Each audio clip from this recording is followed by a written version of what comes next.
Bonjour, où est Dieu?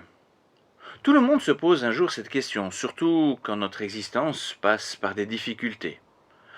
Les opinions divergent énormément sur la réponse à donner, et chacun y va un peu de sa croyance. Or, qui dit Dieu implique forcément une dimension qui n'est pas la nôtre. Nous sommes donc en principe dans l'impossibilité de répondre par nous-mêmes à cette question. A priori, la position la plus cohérente serait l'agnostique qui dirait simplement « je ne sais pas ».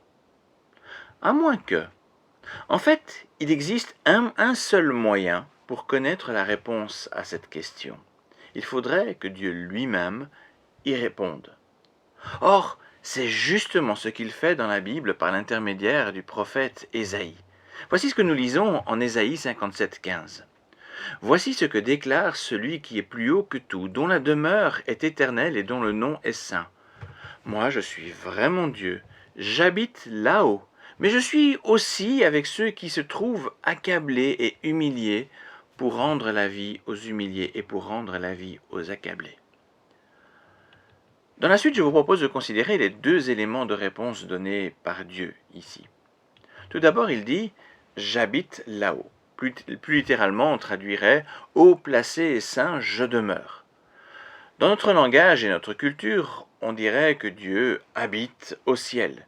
Mais dans la réalité, ce que dit Dieu est quelque peu différent.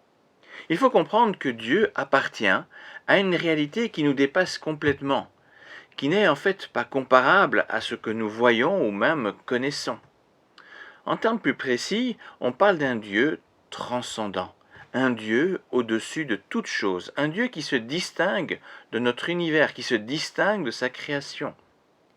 Il a un regard sur l'ensemble de la création sans limite de temps puisqu'il est éternel. Ainsi donc, quand on veut le rencontrer, il est inutile de le chercher dans les objets animés ou inanimés. Même si toute sa création porte sa marque, il ne fait pas partie de cette création. Sa puissance et sa sagesse ne résident en aucune façon dans quelque objet ou quelque personne que ce soit.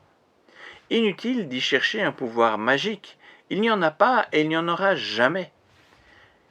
Il est vrai que Dieu a toutes choses en ses mains, et de ce fait il peut évidemment exprimer sa puissance et sa sagesse par le moyen d'objets ou de personnes, mais jamais il ne partage sa divinité avec eux. C'est la raison pour laquelle Dieu demande non seulement de ne pas chercher à le représenter par un objet, mais aussi à ne vénérer aucun objet ou personne en leur conférant un quelconque pouvoir de protection, de porte-bonheur ou un statut divin. Deuxièmement, ce Dieu si élevé par rapport à notre position nous dit également « Je suis aussi avec ceux qui se trouvent accablés et humiliés pour rendre la vie aux humiliés, pour rendre la vie aux accablés. » Bien que différent de nous et de notre réalité, il ne reste pas dans ses hauteurs sans s'occuper de ce qui se passe dans notre monde et aussi dans notre vie personnelle.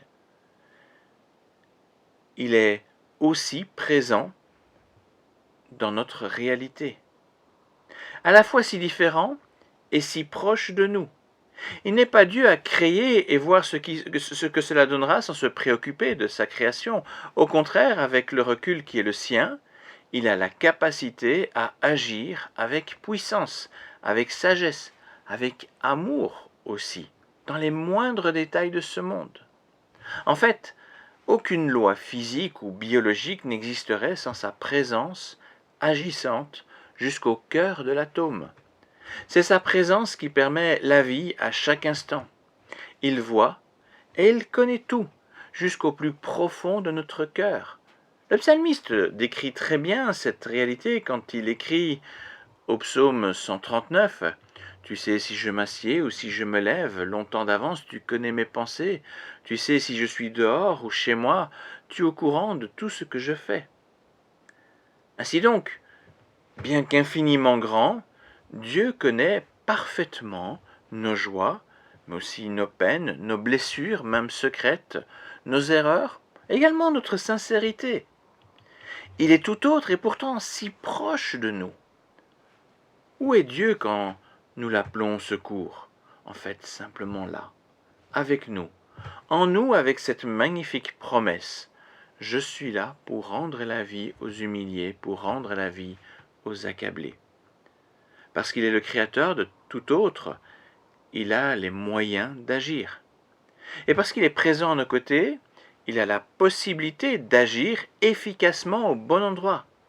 Et parce qu'il est plein d'amour, il agit en faveur de ceux qui font appel à lui. Cette réalité nous demande de l'honorer parce qu'il est l'unique Dieu infiniment grand. Cette réalité nous permet de plus de compter sur lui parce qu'il est notre Dieu si proche qui désire notre guérison. Quiconque a le cœur en peine, l'âme blessée, trouvera auprès de ce Dieu un Père qui restaure et qui guérit. Quiconque veut s'adresser à lui peut simplement le prier dans son cœur, car là aussi, il s'y trouve et il entend. Merci pour votre écoute et à la prochaine.